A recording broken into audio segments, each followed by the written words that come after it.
好痛！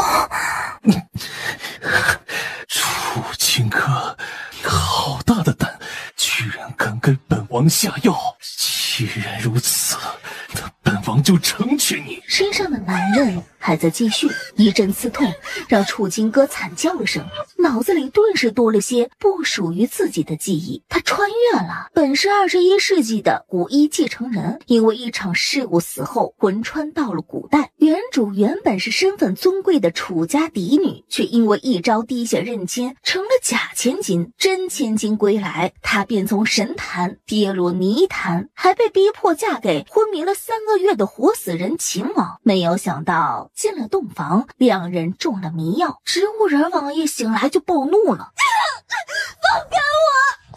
男人丝毫没有怜香惜玉，楚清歌脸颊通红，暗中迅速点了男人穴道。秦玄义没法动弹，任由女人对自己胡作非为，强忍着疼痛站起来。楚清歌看着眼前让人不忍直视的画面，直呼罪过。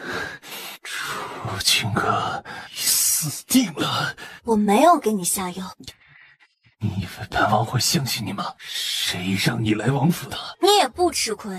闭嘴！秦玄义冲破穴道，抬手一掌将他扫回床上，铺天盖地的被子将楚清歌掩盖，差点被闷死。来人，关进柴房。他3个月前受了很重的内伤，导致昏迷不醒，今夜刚醒来就中了媚药，又和女人折腾了一夜，可以说是十分的虚弱。说完便晕了过去。王妃怎么变成了丑八怪啊？她不是楚家嫡女，是楚家假千金。楚家好大的胆子，居然敢送一个假千金糊弄王爷。不过先不说假千金的事儿，没想到活死人秦王居然醒来了，更让人震惊啊！王爷晕倒了，赶紧传太医啊！楚清歌被丢进了柴房，脑子里出现了不该有的记忆，被迫替嫁进来冲洗的可怜人儿。因为从小被调包，在楚家养了16年，前不久真千金楚若雪认祖归宗，瞬间众星捧月，带着人欺负原主，还给下药毁了她的容貌。更过分的是，知道秦王成了活死人，不想女儿守寡，就逼迫他替嫁。原主不喜欢秦王，抵死不从，就一头撞墙而死。真正的楚清歌早就被楚家母女毒死了。报仇，替我报仇！放心吧，我会给你报仇的。这股怨念才消失而去。楚清歌，你居然没有死，还真是命大呀！贱人，给我弄死他！再敢瞪郡主，挖了你眼睛！对，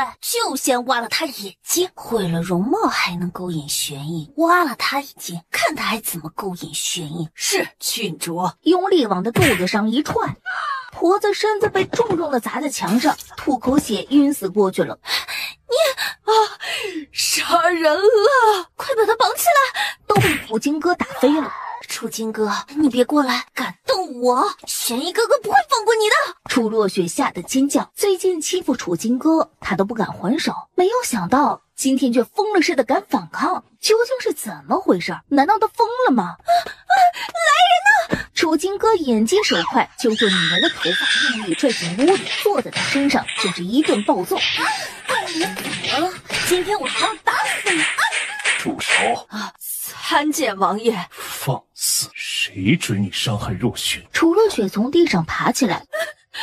玄一哥哥，都是楚清歌，是他抢了我的嫁衣，偷偷上了花轿，嫁进了王府，还要给你下药的。他现在还打我。原本他和秦玄义才是京城人人羡慕的一对金童玉女，要不是他从战场上出事儿了，身受重伤，昏迷不醒3个多月，他一说可能永远醒不来，会变成活死人。皇上不死心，下着要给秦王冲喜，就给他们赐了婚。可他却因为不想嫁给活死人，就让人替嫁。现在他醒来了，要是知道了真相，肯定会觉得他虚伪拜金，不要脸。楚若雪越想越慌，赶紧往楚清歌身上泼脏水。若雪，你先回去，有什么事儿明天再说吧。可是玄一哥哥，我才是你的王妃啊！他不是，他抢走了王妃之位，我不走，开走的也是他。本王知道，明天会调查清楚。本王不喜欢这种女人。真的吗？那他抢走我的婚事，擅自嫁给你，不能饶了他。啊，敢给本王下药，就不配做本王的王妃。皇上给你们赐婚，如果不是楚若雪怕嫁给活死人活守寡，本小姐不会在这里。你胡说！玄逸哥哥，你千万别信他，楚军哥还打我。给本王把他绑起来，没有本王的命令，谁也不许给他送吃的。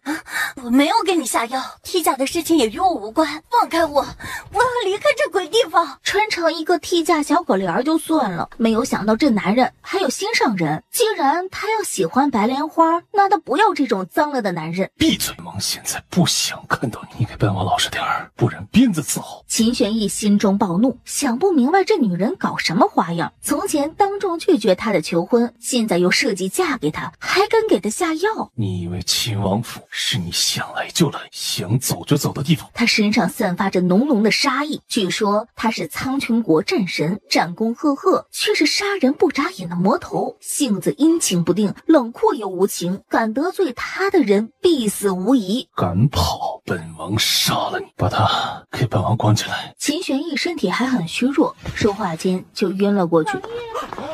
王爷，您身体还有些内伤，只需花些时日就能调养好。不过，王爷体内中了魅毒，王爷和王妃圆房。既然已经圆房，怎么没有解掉魅毒？他不配做本王的王妃。王爷，要不要找人去楚家问一下？不用，本王会找父皇，本王一个公道。第二天，楚若雪不死心，又跑来王府哭哭啼啼的解释。玄逸哥哥，那些都不是真的。大哥，这件事肯定是误会。我相信若雪不会因为嫌弃大哥就让替嫁的，肯定是楚金哥算计的。她现在不是楚家嫡女了，怕自己落魄，不能再享受荣华富贵。直到大哥如今手握兵权，不再是当年的落魄皇子，就想吃回头草。玄逸哥哥，姐姐现在是走投无路才这么做，你别怪她。你说谁要吃回头草？这女人怎么还没死啊？姐姐，我知道你是恨我抢走你楚家大小姐的身份，你少来。姐姐，你别这样，就算你抢走我的婚事，我也会原谅你的。只要你承认，坦白从宽，玄逸哥哥也会原谅你，是吧？玄逸哥哥，别这样看着我，这些消息都是真的。如果不是真的，秦家为什么这么着急跟你解释？还有楚若雪，她知道你变成了活死人，就不愿意嫁给你了。正常女人都不会嫁给一个活死人守活寡。我想王爷这么聪明，应该不会连这一点常识都没想明白吧？玄逸哥哥，我没有不要你，这上面说的都是假的。我醒来的时候，都是姐姐假扮我已经进了秦王府，我就立刻赶过来了。谁知道晚了一步，姐姐居然给你下药。玄逸哥哥，你相信我。王爷，你就喜欢这种小绿茶吗？姐姐，你为什么要如此污蔑我？是不是污蔑？你心里有数。我们的身份调换过来，你才是国公府的真千金。楚夫人这么疼你，你身边都是高手保护，我一个人能抢走你的嫁衣？玄逸哥哥，听我说，我真的没有不要你。从我救了你那天起，我就喜欢上你，心里默默发誓非你不嫁。如果不是有人算计，皇上赐我这么好的机会，我怎么会错过呢？大哥，我看郡主说的对呀，说不定是有什么误会呢。那你说有什么误会？总不会是想让我背锅吧？我楚金哥敢做敢当，没做过的事情我绝对不会承认。那这件事是不是你做的？不是，就算我说不是，你们也要把帽子扣在我头上。来人送客。大哥，你先回去。楚金哥被男人丢在床上，摔得头晕眼花。秦王是不相信我？本王凭什么相信你？不相信算了，既然我不是楚家嫡女，那就不是你的王妃。昨晚的事情就是误会，我是因为中了媚药，没办法，情难自禁。昨晚你在哪里？如果自己没有错，为什么逃？我说了我没跑，反正我是被算计的，你爱信不信。昨晚除了你，没有人接近本王。我醒来就看到了你，而且我中了药，要追究责任，那你应该找楚家。不管怎么说，是他们把我送进你王府的。你想想啊，你一个活死人！闭嘴！你一个人不可能躲在王府，还跑到本王书房偷纸笔墨，是不是有人帮你？不是，我没有偷你的纸笔墨。那你的纸笔墨从哪儿来的？王爷说什么呢？想套路他，没门儿！你想干什么？你给本王下药了？我没有给你下药。秦王要是心疼白月光，大可接他进府，我可以不做秦王妃。你以为秦王府是你想来就来、想走就走的地方吗？狗男人仗着自己武功高强欺人，但他也不是好惹的。拔下头发上的簪子就刺向他的眼睛，抬手将他手里的东西甩飞。不自量力！给我3天时间，我会查出给你下药的真凶。这个男人虽然不是首选，可他足够强大，做他王妃能给他带来很大的便利。要是能合作，王爷，皇后娘娘病危，王爷带我一起进宫。他话还没有说完，男人就跑得没影儿。楚姑娘，王爷让您安生的待在明月轩，哪儿也不许去。哎，等等，我有事情要问。皇后病危，王爷这般着急，我想知道皇后是得了什么病。皇后娘娘是王爷的母后，娘娘病重，王爷自然着急。说起来，娘娘心急发作都是因为你。皇后娘娘是因为听说你给王爷下药，才会气得心急发作。他会医术，或许可以通过治好皇后娘娘获得她的信任。他想着，手里竟然凭空出现了一副银针，莫不是眼花了？伸手摸了摸，冰凉的感觉，是真的银针，是他前世惯用的针灸包。接着他眼前出现了一个药房，是他家祖宅的药房，里面有各种药材、中药、西药，还有一些先进的医疗设备，应有尽有。天不亡我，老天对他不薄，竟然把他家处世祖宅都一起给他带过来了。他从药房里拿出了从前自己调制的祛疤膏，清理好伤口后就涂抹在脸上，几天就能恢复如初。都处理好后，楚金哥已经累得不想动了，爬到床上闭眼就睡着了。你母后怎么样了？悉数穿戴好，给本王出来。3天时间到了，本王现在给你一个自证清白的机会，可别叫本王失望。哦，楚金哥几次想说着自己会医术，可以帮他治好内伤，可都被他冷眸打了回来。愣是没有说出口。男人好像很不喜欢他，不知道自己哪里得罪过他。原主记忆里几乎没有关于秦玄逸的任何记忆，要说得罪，就是新婚夜趁机强睡了他一次，算起来他才是吃亏的一方吧。楚金哥，你给本宫跪下！原主曾经的娘，我何错之有？为何要下跪？本宫看你就是死不悔改。你抢走雪儿16年楚家嫡女的殊荣还不够，居然还在雪儿出嫁的时候打晕她，抢走她秦王妃的身份，还说你没有错。来人，给本宫按她跪下！皇上，金哥有话要说。先听他怎么说。好，臣妹相信皇兄明察秋毫，定会给若雪一个交代。是楚家不愿意将女儿嫁给秦王，以养育之恩逼我替嫁，说是有半句虚言，金哥不得好死。皇上，姐姐在撒谎。出嫁那天是姐姐将我身边的丫头引走，再将我打晕，跟我换了身份，才嫁给了玄逸哥哥。我很爱玄逸哥哥，不会不愿嫁给他。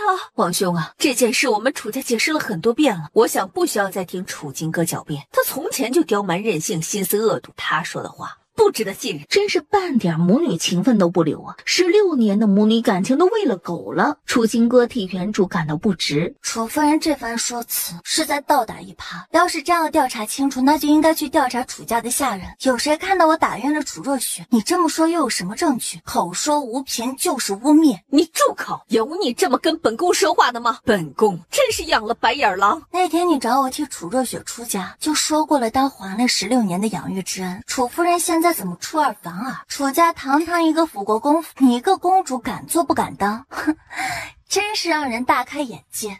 死丫头，就是白眼狼，公真是白养你16年。扬起巴掌要打他，楚金哥准备反击，这时一个高大身影挡在他前面。现在各执一词，本王看楚金哥说的有几分道理，要彻查就从楚家开始查。楚家就是欺负我一孤女，他们敢做不敢当，只怕不会接受调查，说不定那天的丫头都被灭口了呢。秦玄逸垂眸瞥了眼腰上的手，眼睛瞪他一眼。站好，别乱摸。如果那天的丫头都死了，便说明楚家心虚，你说的才是真话。楚金哥摸了摸他的腰，在他凶狠的眼神下默默松开。王爷言之有理。要是调查结果是楚金哥故意抢亲替嫁，到时候本王绝不轻饶。好，那就依着王爷的意思来。语气里竟然有一丝温柔宠溺。秦玄逸望着女人闪笑的眼睛，有股难以言说的冲劲儿从脚底直击天灵盖，脑子里总是想着新婚夜两人画面，一想起来浑身就不对劲儿。离本王远点儿。王爷身子不适，臣妾扶着你。让他离远点儿，他就偏不听，还挨着他抱着他胳膊。秦玄逸胳膊处感受到了一股前所未有的柔软，他浑身僵住，脑子就炸了。像是被人点了穴道，扔进了火炉里，血液沸腾起来，恨不得立刻扑倒他，揉进怀里。楚清哥，放开本王！秦玄义努力压制体内的冲劲，给本王坐好，不要做这些没有意义的事儿。好吧，那开始调查，我想尽快弄清楚真相。没想到他这般讨厌自己，楚金哥就不讨没趣了。姐姐，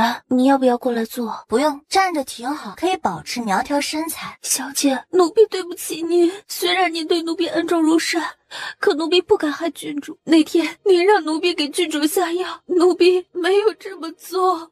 皇上，奴婢说的句句属实，奴婢没有按照楚金哥说的去做，没想到他竟然就打晕了郡主。奴婢是亲眼看到楚金哥打晕郡主，当时机事已到，奴婢担心郡主，就来不及阻止，才让他得逞。这次你还有什么话可说？春华、秋水曾经都是你的贴身丫头，他们自小就伺候你，对你最是忠心。如果不是因为他是辅国公的家生子，不想助纣为虐，那天若雪就被你毒死了。我要问他们几个问题，看你就是死不悔改。身正不怕影子斜，我多问几句有什么关系啊？你不让我问，是不是怕问出让人不该知道的事情呢？楚金哥，你竟敢强词夺理！那你就说清楚，为什么不让我问丫头一些问题？让他问。娘，你让姐姐把话说完吧，我相信姐姐这么做肯定有什么苦衷。春华，你说我指使你给楚若雪下药，我让你给她下什么药？是砒霜。既然你没有按照我说的给楚若雪下药，那药肯定还在，现在在哪里？要人证物证在，你才死心是吧？春华，将药拿出来。皇上，可否请太医检查一番这包药粉？徐太医，检查一下这包到底是什么东西。回答道：回皇上，这包是蒙汗药。春华，你说是砒霜？是奴婢记错了，应该是蒙汗药。你一会儿说砒霜，一会儿说蒙汗药，我看你是根本不知道这包东西是什么，因为是有人在进宫的时候临时塞给你的吧？这包药的确是你给我的，我不知道是什么东西。你这般恶毒又痛恨郡主，奴婢想就是砒霜。别想再狡辩，不管是砒霜还是蒙汗药，总归是你给丫头的，指使他们在雪儿出嫁的时候给她下药就对了。照你这么说，丫头是你家的，里外你说了算，你说什么那就是什么，案子根本就不用查。你们楚家就是觉得我是孤女好欺负。你说我打晕楚若雪，你用哪只眼睛看到的？我是怎么打晕她的？是用左手还是右手？是用棍子还是石头？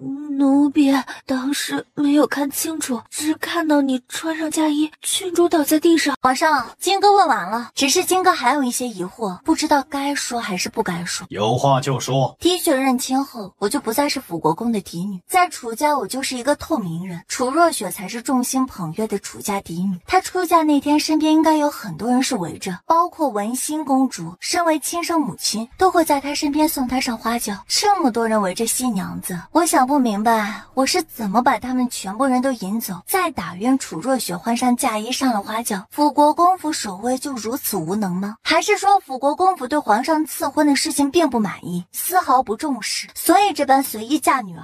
秦王怎么看？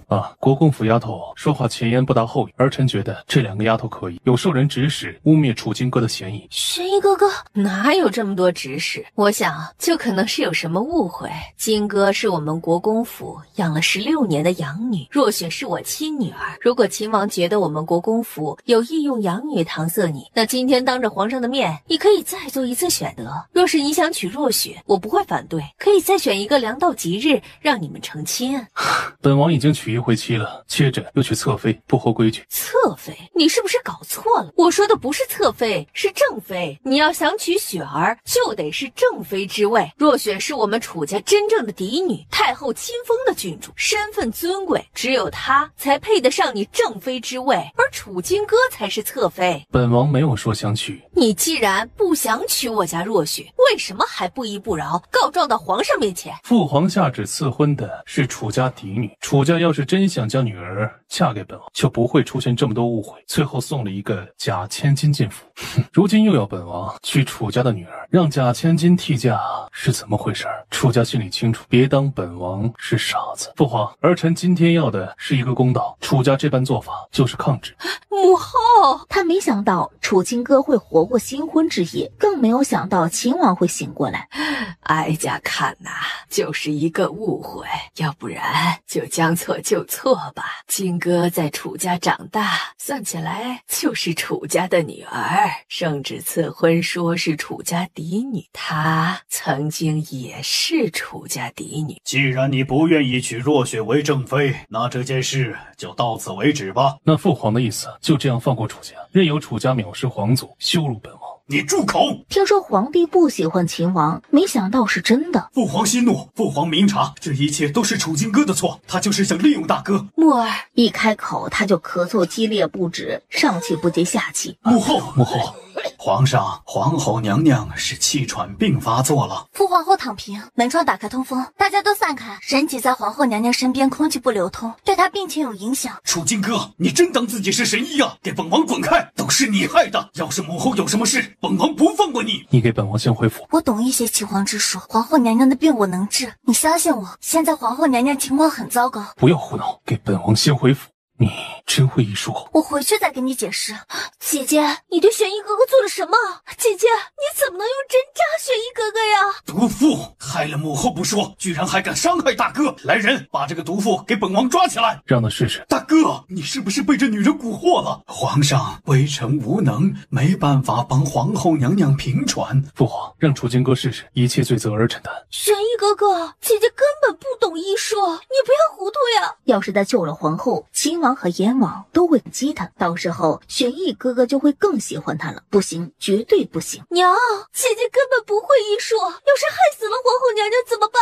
心想楚金哥根本不会医术，要是弄巧成拙，秦王他们不会放过他。雪儿，救皇后娘娘要紧，让她试试吧。大哥，要是楚金哥害死了母后，我不会饶了他。先等结果。要是楚金哥敢骗他，母后有什么闪失，第一个不会饶了他。本宫感觉好多了。娘娘的病情压制住了，现在已经好了很多。秦王妃真乃神医呀！没想到楚金哥还真会医术。母后，我感觉好多了，多亏了金哥。徐太医，真的是楚金哥治好母后的吗？回燕王爷，的确是秦王妃治好了皇后娘娘，有几处针灸的穴位极为妙。怎么可能？姐姐从来没有学过医术啊！金哥，你是不是瞒着我，认识了什么不该认识的人？难道医术是姐姐认识的那个神秘男人教的？传闻楚金哥有个深爱多年的白月光，对方没有现过身，并不清楚那人是谁。楚金哥为了保护那个人，从不谈论。秦玄逸黑眸幽深沉冷，冷不丁地看着楚金哥，像是在质问他那野男人是谁。他记忆并不完整。什么神秘男人？你们不知道就不要乱嚼舌根，败坏我名声。我的医术是自己看医书学的，没有人教我。皇后娘娘得的病可以说是气喘症，也可以说是哮喘。哮喘根源在于本虚，先天不足，后天失养，尤其是肺、肾、脾三脏功能失调。医书上说，脾为生痰之源，肺为存痰之器，意思就是说，脾的功能不好，就会生出大量的痰浊，而肺又像是痰罐，脾虚所导致的痰浊最后会堆积到肺里，痰浊一多，自然呼吸就不顺，呼吸不顺人就难受，严重会窒息。如果再遇到外邪的袭扰，如风寒、风热、饮食不当等，就会有出现类似的病症。王妃说的没有错，这些都是基本的医术知识，王妃能说得明白，理解通透，还会利用针灸帮皇后娘娘平喘治病，可见的确会医术。医术甚至在他之上。你会医术的事怎么没有跟本公主说过？还有，你既然会医术，知道怎么治好皇后娘娘，为何从前不见你出手救人呢？你没有关心过我的事，没有过问过。我虽说会医术，可没有真正给人看过病，不是专业的大夫。就算我想给皇后娘娘看病，只怕也没有人相信。今天不过是一个意外。楚金哥真是放肆！别忘了我是你娘，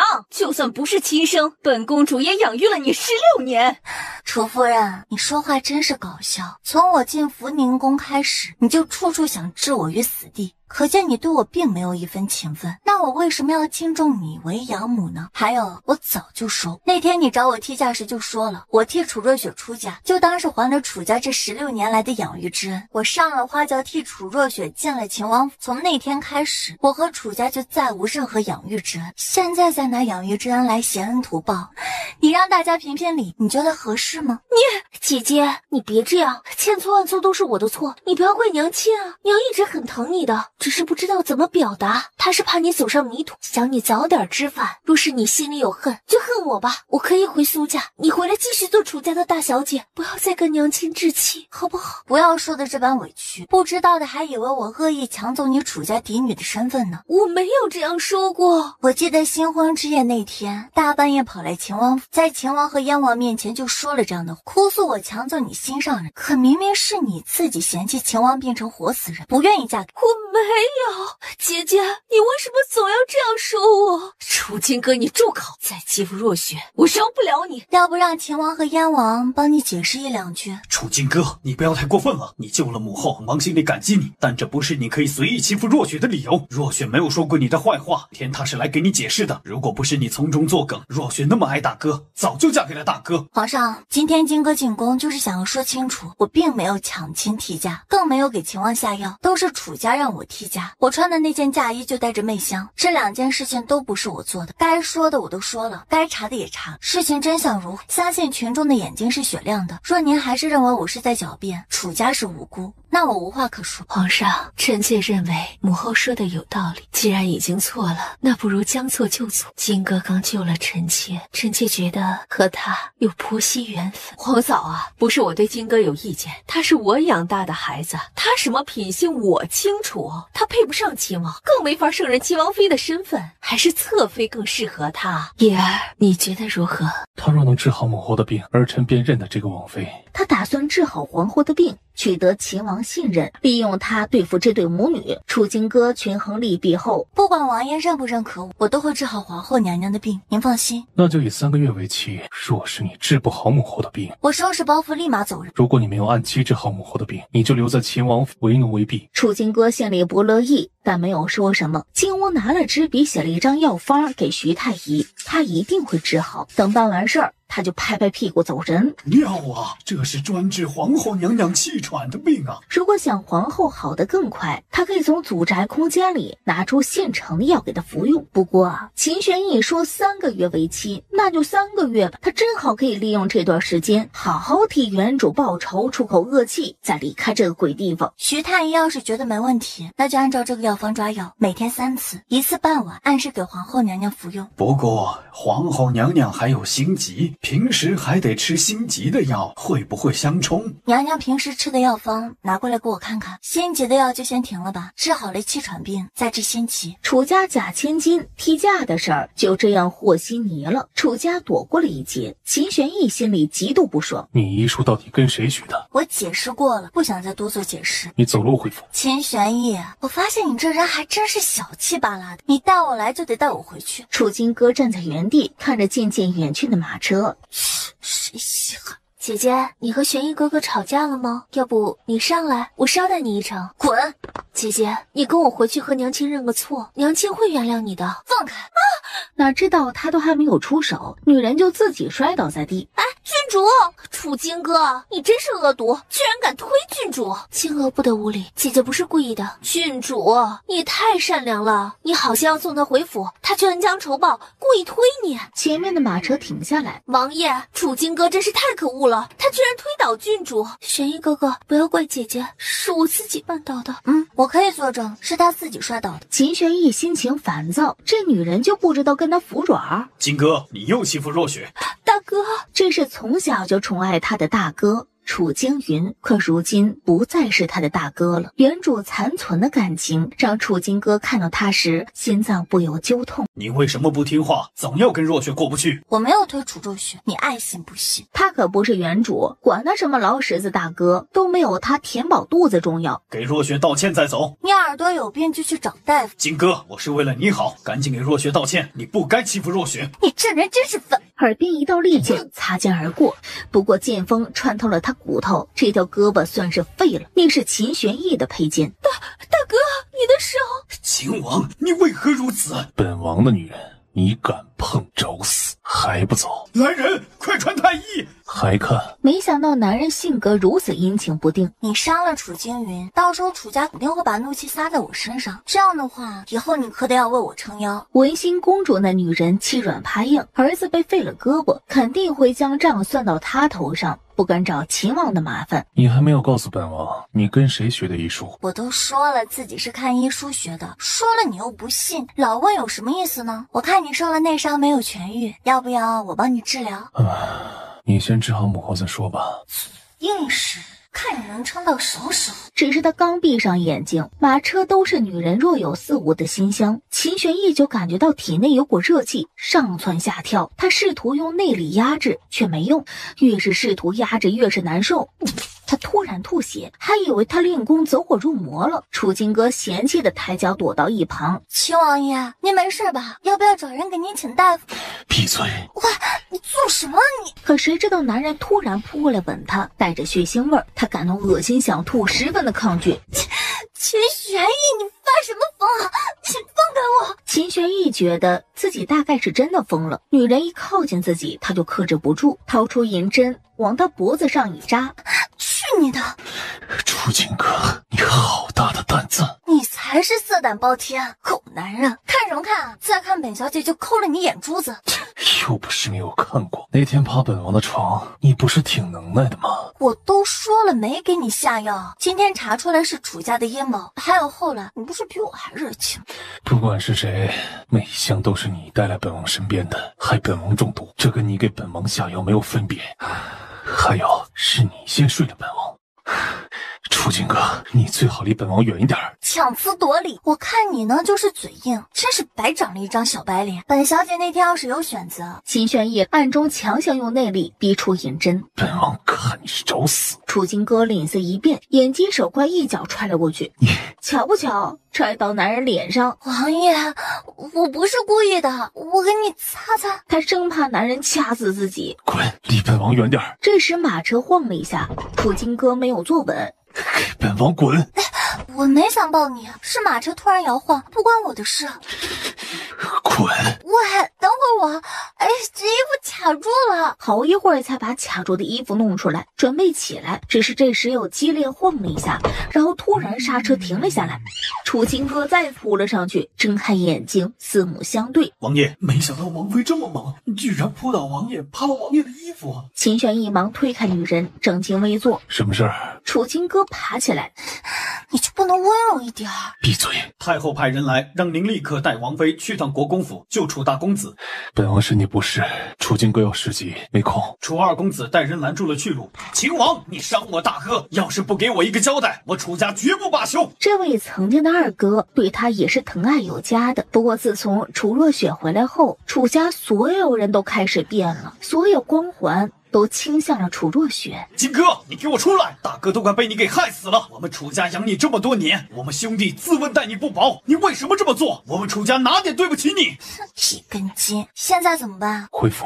秦玄义心情差到极点，需要尽快回府泡冷水澡，才不管一个小小楚清风呢。金哥，大哥失血过多，快死了。若雪说你会医术，可以救大哥，你快跟我回府。你先回去，我现在不方便。见他穿着秦王衣服，你是真的堕落了。金哥，你明知道若雪喜欢秦王，为什么还这么做？你太过分了。抱歉，我就是堕落，不配进你们楚家大门。楚二公子想要救你大哥，那就另请高明吧。王爷，让人冲过去呗，我肚子都饿了。秦玄义唇角扬起，似乎很吃他这一套。回府。秦王府人多势众，只能让开了。金哥，见过王爷。刚才太后宫里派人来请王妃进宫一趟。邓管家，我还不是你们的王妃，以后喊我金哥就好了。秦玄义却脸上写满了不悦。楚姑娘，太后传你进宫。我不想进宫。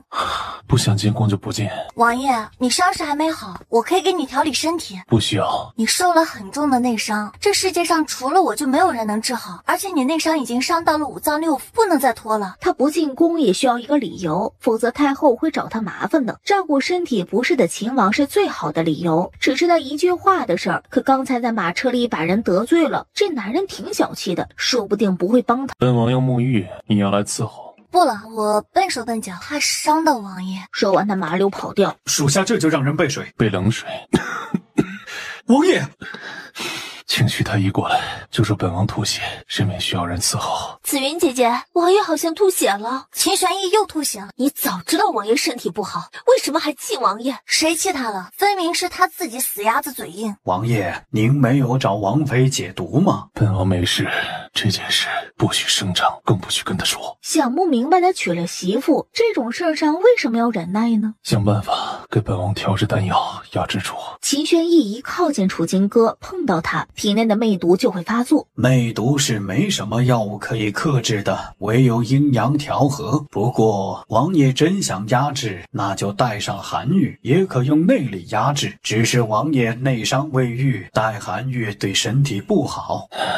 本王的意思是有没有办法让别的大夫诊不出本王中了魅毒？他体质特殊，这个秘密是不能叫人知道的。有一个办法可以，就是服用了绝情丹，微臣手里正好有一颗。不过王爷要是吃了，可能会失去七情六欲。失去七情六欲，正合他意。拿来。秦玄义毫不犹豫吃了，很快他就感觉到身体里的那股燥热渐渐消失。本王感觉好多了，多谢徐太医。王爷，楚姑娘求见，她说她有办法治好您的内伤。王爷，不如让王妃来试试，王妃的针灸术十分厉害。让她进来吧。麻烦王爷伸手，我给你诊脉。奇怪，你脉象有些特别。哪里特别？说不上来，似乎有一股寒气和一股热气在你体内乱窜。徐太医给你吃了什么药？没有吃什么药，你就说能不能治好本王的内伤，其他不用管。我担心你是中了什么别的毒。本王没有中毒，你只管治好本王的内伤。我可以治好你的内伤，不过我有条件的，包括给你母后治疗。你有资格跟本王谈条件吗？那算了，秦王爷另请高明。站住！你有求于本王，就是这样的态度。我不喜欢你用这种高人一等的口吻跟我说话。我是有求于你，可并不是非你不可，反倒是你却是非我不可。谁跟你说本王非你不可？你要不要脸？我的意思是，你的伤还是你母后的病，只有我能够治。你要是不信邪，那就算了。你要什么条件？拿人钱财替人办事，你花钱，我给你治病。就这个条件？另外我要一个院子归我全权使用，没有我的允许，你也不能随便进来。我看就明月轩吧。你看看，我的要求就这么多了。要是你同意，就签字摁手印，往后我们就是合作关系。你没有写相应的惩罚，比如你若没有做到自己该做的事，该怎么处置？还有，虽说是合作关系，可你住在王府，就要守王府的规矩。这男人掌控欲特别的强。楚清歌想到只有3个月，一些小毛病忍过去就好了。那你可以加上约束的规定。本王念，你写。首先第一条，明月轩可以归你使用，没有你允许，本王不会随意出入。不过有一条，你必须遵守王府规定，在秦王府，本王就是规定。你这是霸王条款。不愿意就算了，给母后治病3个月为期，是你在父皇面前答应的。如果你食言，后果应该不需要本王提醒你吧？怀疑他故意废了楚江云的胳膊，就是想他和楚家彻底翻脸。虽然他没有想过回楚家，可秦玄义这男人心机可真重，属实难以对付。好，那就加上这一条，3个月为期。你看你还有没有什么问题啊？没意见就签字摁手印。脾气怎么变得这般暴躁了？没有意见。脱衣服，你不配合治疗就不算是我违约，但诊金你要照付。那条约上写的是清清楚楚。这个男人就是天生尤物。看够了没有？原本吃了绝情丹，已经压制住的魅毒，感觉被他多看2眼又要发作。要先拆开绷带检查一下伤口。你先出去，让徐太医进来，给我拆开绷带，然后你再进来。这是嫌弃他的触碰？就算你排斥我的触碰，不想我碰你，可现在我才是你的主治大夫，你这样不配合，我没办法给你治疗。你还是女人吗？大夫眼里不分男女，你别想着我是在占你便宜。快点儿，我还没吃东西呢，肚子都饿死了。本王自己来。早说嘛！哎，快脱啊！楚清歌嫌弃男人慢吞吞的，他着急就扒了他的衣服，还上床按住男人解开他身上的绷带。楚清歌，好了，你别动啊，你自己看，你伤口发炎了，你再不处理就会溃烂，忍着点，要将溃烂没用的肉割掉，会很疼的。而且你伤的地方靠近心脏，千万不能动，我怕手抖了，手术刀会不小心扎进你心脏。你看着办，这都是些什么东西啊？为何本王从来没有见过？那是因为你见识短，都是处理外伤的基本医疗工具。好了，先不用上什么药。不用上药？你确定能好？你就是上了太多的药，什么药都用了。一开始又没有注意到消炎，碰了水，现在都发炎了。再这样下去，你整个身体都会烂掉的。这几天不能碰水，伤口很深，我明天去给你做缝合手术。为什么不现在一起处理？明天再动手术，意味着他又要疼一次。因为我饿了，没力气了。楚姑娘，王爷身体经不起折腾了，还请您手下留情。放心吧，我今天会调制出麻醉药，明天呢给他做局部麻醉，到时候缝合就不会觉得疼。楚姑娘还会调制麻醉药？只有药王谷的人才会调制，想要买价格很贵的，一般药铺都没有，普通老百姓用不起。你们有麻醉药？有，不过在军营才有，数量很少。如果你们有现成的就拿来，我等会儿吃饱了就可以给他做手术。书。用你调制的。你伤势如何？你怎么进去这么久啊？你想知道可以自己去问啊。我只是个小丫头，不能进王爷的卧室。那我凭什么告诉你？楚金哥，你以为你是谁啊？我告诉你，吵什么？王爷息怒，是楚金哥先羞辱奴婢。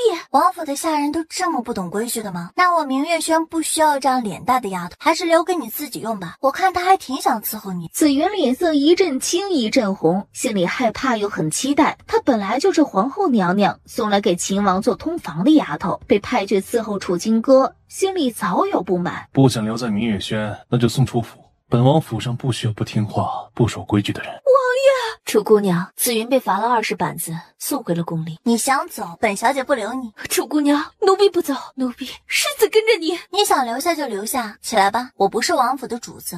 你不用对我闲着跪拜之礼。说说紫云怎么被打了？灰姑娘，王爷罚紫云去庄子里，她不愿意去庄子里，就吵着要回宫。王爷一气之下，就让人罚了她20大板，遣送回宫了。你们都是皇后送来的人？是，齐王府原本没有丫头，只有奴婢和紫云，另外还有2个小丫头一起，4个人都是皇后娘娘为王爷挑选的丫头。姑娘进府后，王爷就让奴婢4人来明月轩伺候姑娘。紫云想做秦王妃？不是，紫云是皇后娘娘给王爷选的通房丫头。她喜欢王爷，可奴婢不想，奴婢只想伺候姑娘。楚金哥心想，紫云回宫后会告状添油加醋抹黑他。果不然，没一会儿皇后就派人来了。能不能不去啊？皇后娘娘是因为紫云的事找您，姑娘还是进宫一趟吧。可太后刚找过我，我没有进宫。如果这时候去见了皇后娘娘，岂不是要得罪太后？可王爷故意送紫云回宫，明显就是有意给他找麻烦。王爷暗中帮他推脱了太后，这次未必还会再帮一次。我去给王爷示急。王爷，楚姑娘求见。不见。王爷，楚姑娘挺聪明的，她不好糊弄，而且胆子贼肥，只怕一句话打发不了她。没用，让她进来。王爷为什么要将紫云送进宫？本王是在帮你出气，才送紫云离开。那你也不该送她回皇后宫里。你要是为了这件事儿来找本王，那就没有必要。紫云是本王府上的丫头，犯了错又怎么处？不需要你来教本王。金哥，娘错了，你原谅娘一次好吗？都是娘错，你救救你大哥，娘求你了。楚夫人何错之有？错的都是金哥，您哪有什么错？我不该逼你替嫁，目光犹如一条毒蛇般盯着他。娘错，你原谅我一次，救救你大哥吧。毒膏是我最先调制出来的，没有解药。我错了，我不该偏心逼你替嫁，不该给你下药。明白他要是不说出替嫁的真相，楚金哥就不会救他儿子。文心，你怎么能这么做？是啊，母亲怎么能这么做？您不知道当时秦王昏迷不醒，你给我下了那么烈的媚药，就不怕我承受不住暴毙而亡吗？亦或者你想让我在新婚之夜身败名裂？秦玄也脸色铁青，后果他不敢想。秦文心垂头，一脸懊悔自责，眼底闪过一抹凶狠。我是担心你不愿意嫁给秦王，才出此下策。只怕不是这样，你是怕用假千金替嫁的事情曝光，皇上怪罪，所以干脆下毒毒死我。不是这样的，谢哥，你听我说。不用说了，我感谢你16年来的养育之恩。既然你恨不得我去死，不是你亲生女儿，那从今往后我和楚家便再无瓜葛。今天皇上和太后娘娘一起做个见证，如果你同意，那我便想办法救楚金云。封太后和嘉庆帝愣住了，没有想到会有这样的反转。楚家的私心，不想亲生女儿守寡，就让养女替嫁，他们心里都清楚，只是有意袒护秦文心，便没有公开处置他。谁想到楚金哥会利用楚金云中毒的事儿，逼迫秦文心说出真相。只要你救了云儿，你和楚家的所有恩怨便一笔勾销。父皇，你也听到了吧？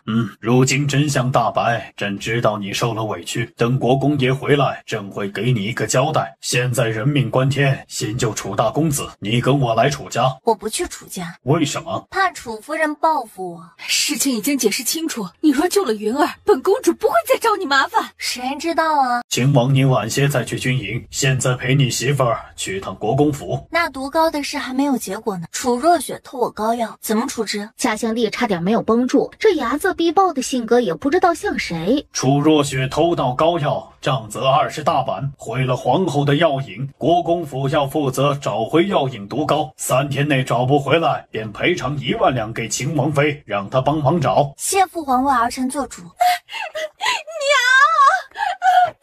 皇兄。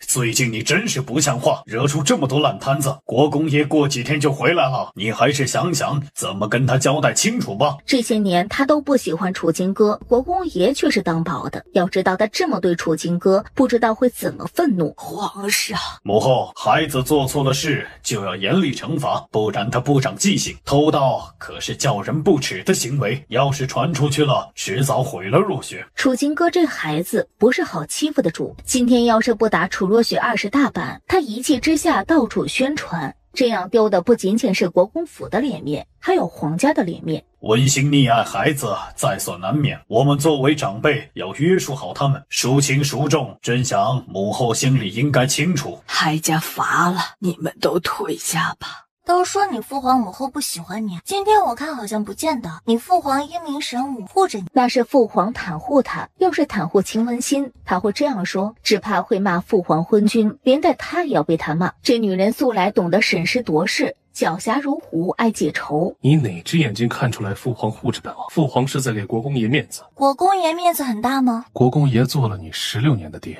难不成你不知道他是什么样的人啊？爹爹挺疼我的，不过要是知道我不是他亲生女儿，只怕会跟秦雯心一样对我。无家可归，那你还想着跟本王和离啊？哼，不是你先提和离的吗？我什么时候说过要和离了？没有要离开本王吗？上回还说要跟你男人去双宿双飞呢，小嘴里没有一句真话。楚金云的赌有几分把握？先看过再说。二弟，你杀了我，我求你了！大哥，你坚持住，金哥来了，他有办法给你解毒的。金哥，你们都出去，我要给他施针逼毒。王爷，郡主说想见你。他找本王有什么事儿？昨天雪儿找你要膏药，你既然答应了给他，为什么不亲自交给，非要让他去找楚金哥？如果你真心想给雪儿膏药，就不该绕这么大圈子。还有，你为什么跟雪儿说你不喜欢楚金哥，你不愿意娶她为妻，又这样给她希望，究竟是什么意思啊？雪儿心思单纯和欺骗，我可不是。是若雪说想要去明月轩探望歌儿，而本王为什么会去楚金哥，都是拜您所赐。雪儿救过你，在宫里，你为什么见死不救？做错了就应该罚。你好啊，好你个秦王，是雪儿看错人了。秦王，雪儿到底救过你，你不会真的忘恩负义吧？若雪救过本王，本王已经报过恩了。楚夫人要是不了解情况，可以去苏家问清楚，别总想着挟恩图报，令人厌恶。娘，别说了。好了，你毒一解。谢谢金哥，那天的事，这是我调制的接骨膏，能不能让你的胳膊恢复如初，就看你自己的造化。在皇上和太后的见证下，我已经和楚家断绝了关系，往后你我就不再是兄妹。你护着楚若雪的事，我就不同你计较，但仅此一次。下次你再不分青红皂白让我给楚若雪道歉，那我就不会这么好说话。金哥，娘和雪儿不是故意伤害你的，如果早知道他们逼你替嫁，我绝对不会同意。事到如今，他袒护的都是他亲生母亲和亲妹妹。楚金哥心里感慨，原主和楚家人16年的相处，有这么糟糕吗？竟然因为一碗滴血认亲，就否认了他的全部，连同多年兄妹感情都变了质。要换3次药，1盒1次的用量。这盒接骨膏看在过去16年的兄妹感情上，就免费送给你了。剩下的2盒5000两一盒，需要的话，你派人到秦王府找我。楚金哥，剩下的膏药你为什么要收钱？不收钱买，难不成我还要白给？别忘了，我只答应给楚青云解毒。还有，我已经和楚家断绝关系，没有义务免费提供任何东西给你们。如果不是因为你，雪儿也不会变成这样。你要这么说，那就没意思了。楚若雪是你女儿，还真是像你。娘，算了，金哥嫁给秦王不容易，给他一笔钱，就当我们帮帮他。金哥，你去雪灵院给雪儿看一下伤势吧。你想要多少钱，尽管说，我们一并给诊金给你。接骨膏5000两一盒，你们要就拿钱来买。楚家其他人的病我不接诊，尤其是楚若雪，她有病就别来找我吃啊。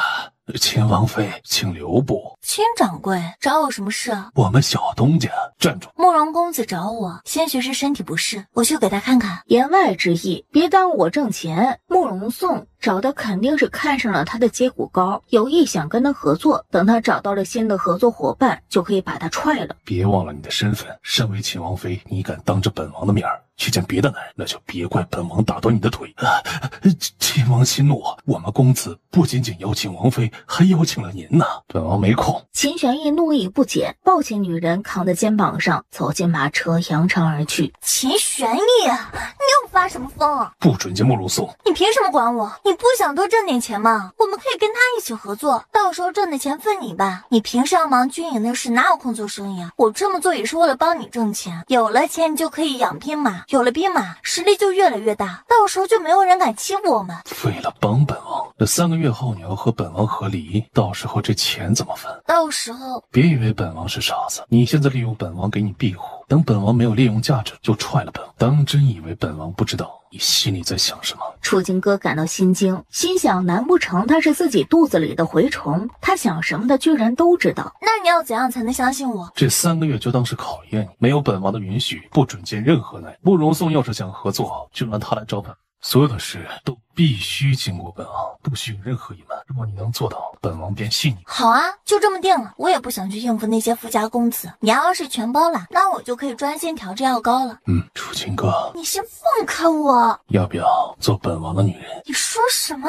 你听错了，坐好，别总想着吃本王的豆腐。都说了不是故意的，怎么就这么小气？聒噪，这女人心根本不在自己身上，若是自己还深陷其中，贪恋她的身体，那将会万劫不复吧。王妃有刺客！王妃别怕，奴婢会保护你的。不会有事，放心吧。一支箭从旁边刺了过来，此苏两眼一翻，晕了过去，抬手指尖夹住插在马车木板上的剑，只听砰的一声，剑断裂。外面的人打算拔出来再扎，却被突然飞射出来的剑锋击中脑门，缓缓倒了下去。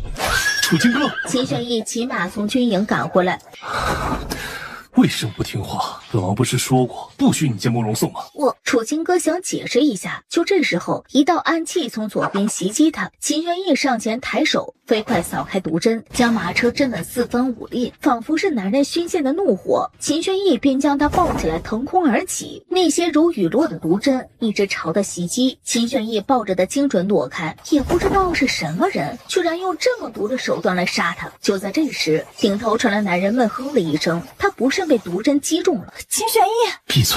都这时候了还生气啊？秦玄义本来内伤还没有好，但躲开这些暗器不是问题。抱着女人，温香软玉在怀，很难做到不分心。好在这时有官兵过来支援，王府暗卫也找到了隐藏在暗处的人，毒针停了下来。秦王爷，您和王妃没事吧？多谢将军相助，麻烦给我准备一个马车。众人看着他公主抱起秦王，个个目瞪口呆。秦王妃不是弱女子吗？怎么能抱得起1米8几高个的秦王？这太匪夷所思了。莫非秦王妃是大力士？王妃，他中了毒针，你别管，尽管驾驶马车回府，我会给他解毒的。别碰我！都什么时候了，就别顾及贞操了。我这是在救你，你赶紧脱了衣服，让我看看毒针扎在你哪里了。那些毒针细如毛发，要是扎进身体里就很难弄出来，不知道是不是铁质。若是铁质，可以用吸铁石吸出来，但要不是啊，那就麻烦了。找大夫过来，你出去，别碍着本王。再磨叽你就嗝屁了。后者被气得吐血，楚金哥云淡风轻，抬手一针，让你老实点配合。这会知道不听大夫的话，会吃苦头了吧？还好毒针弄出来了。你要做什么？有毒血啊！话落，楚金哥唇落在他手臂3个红点位置上，吸出了几口黑血。秦玄义闷哼了声，各种蚂蚁开药般的感觉，着实难受啊！这女人就是来折磨他的吧？没想到你还会害羞，这就是正常的治疗，不要有什么想法。大夫眼里不分男女。拿了颗解毒的百清丸塞进他嘴里，秦玄义吃了解药，体内的热浪好像缓解了不少。不要忘了自己的身份。本来还挺感激他救了自己。楚金哥笑容顷刻间荡然无存。照你这么说，我还不能自己出去挣钱了？要是没有钱，以后你养我啊？要是你足够听话，本王不是不可以养你。他又不是他养的小狗，还得事事听他的，那太没有地位了。楚金哥不愿意。这次的确是我考虑不周，我们还是合作期间，如果以后接私活，我会跟你说的，同意了我再接。言外之意，3个月后合作结束，那他做什么他就无权过问。一路上再无话可说，这男人向来强势又霸道，要是他低头让步，以后他会更加得寸进尺，不能惯着他。二弟有什么事儿可以直接问吧，你大嫂身体不适，需要休息。嘿嘿，大哥不会是想要金屋藏娇吧？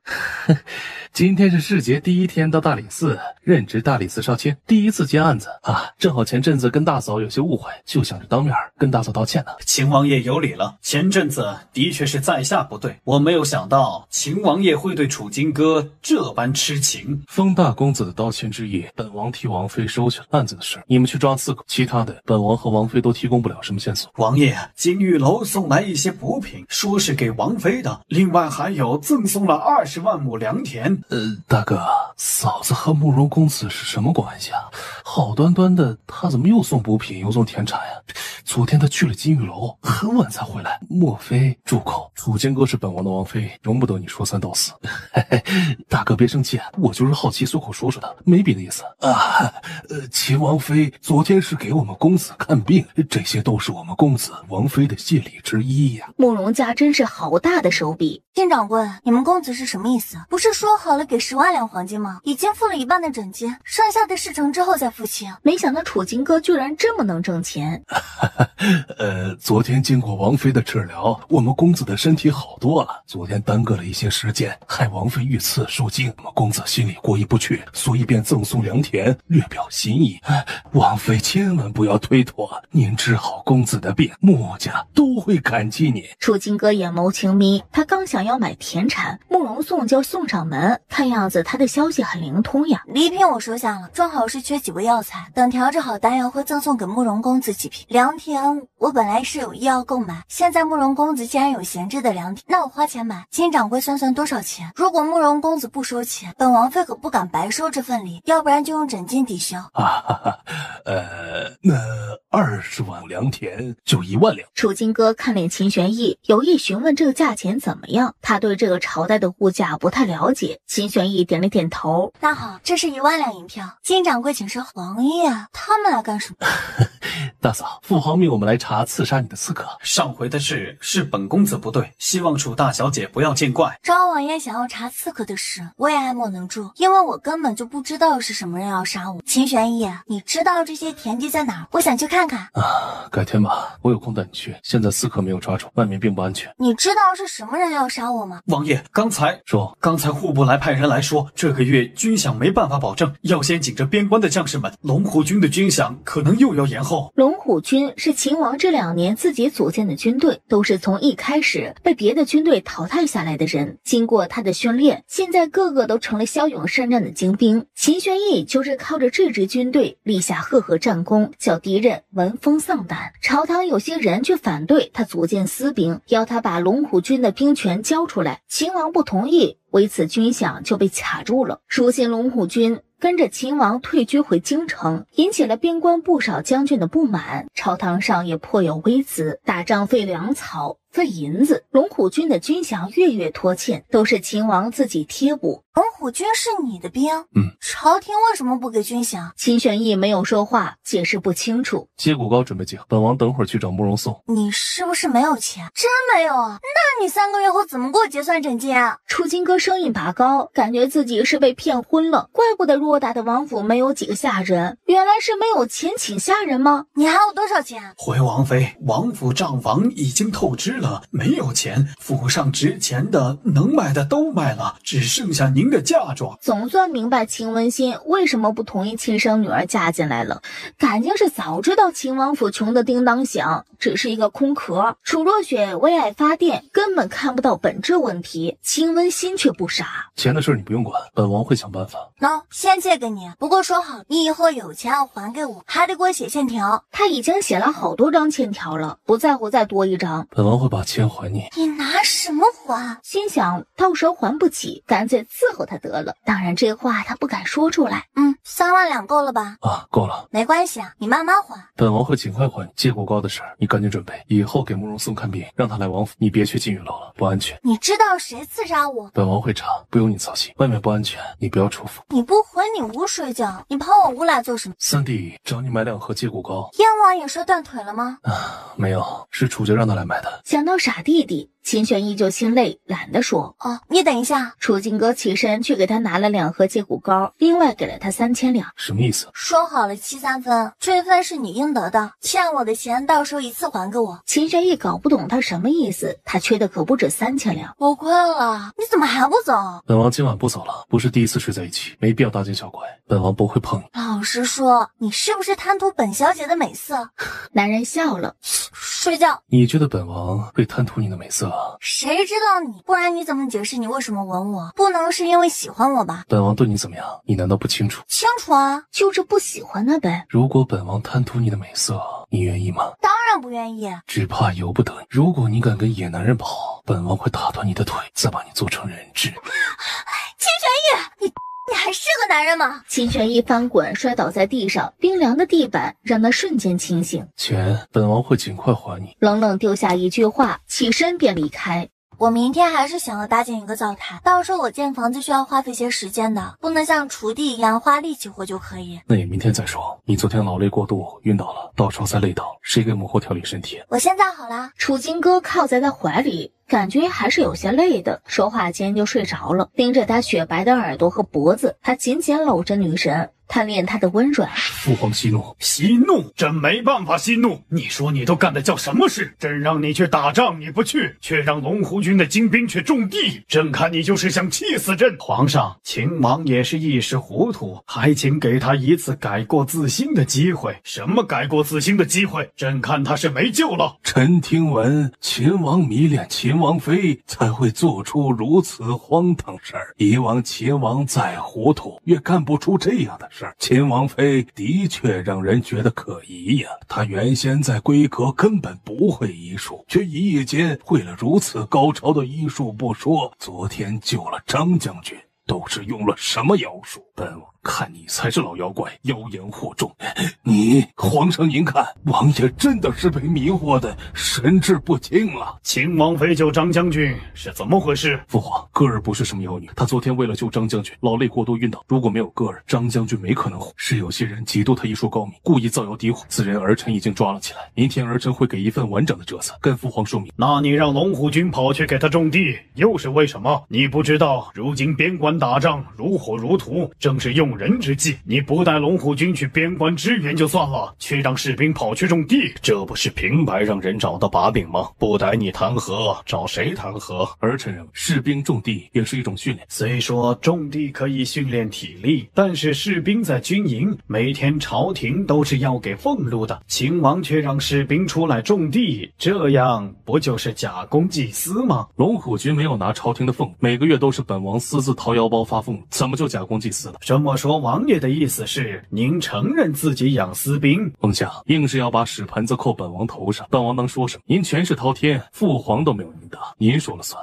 风向嗓子一噎，差点没被气得半死。王妃，后宫女眷若没有传召，都不可以随便靠近御书房种地。那怎么办？不能去御书房，就没有办法帮秦玄义。现在封家等人在左右夹击攻击他呢，秦王肯定是孤立无援。我去紫霞宫。这时紫霞宫的小太监就急匆匆的过来，对御书房守门的侍卫道：快告诉皇上，皇后娘娘吐血了。关键时候还是亲娘心疼儿子。母后身体本来就没好，最近停了药，现在又突然吐血，只怕凶多吉少。侍卫听了忙跑进去禀告，要是耽搁了，皇后娘娘有什么差事，就是诛他9族都不够赔的。皇上，皇后娘娘身体抱恙，吐血了，秦王妃说是停了药的缘故。母后现在如何了？奴才不清楚。百家紫霞宫。母后怎么样？皇后如何？感染了风寒，一时半会儿好不了。这些年母后汤药不离，是药3分毒，我不建议她再吃药。停了几天的药，在慢慢调理的时候感染风寒，只怕要些时间治疗。那你就留在宫里给皇后治病，哪儿也不许去。父皇，怎么你敢抗旨？儿臣不敢。皇上别生气，都是臣妾的错，您别责怪孩子们。朕没有生气，皇后要保重身体。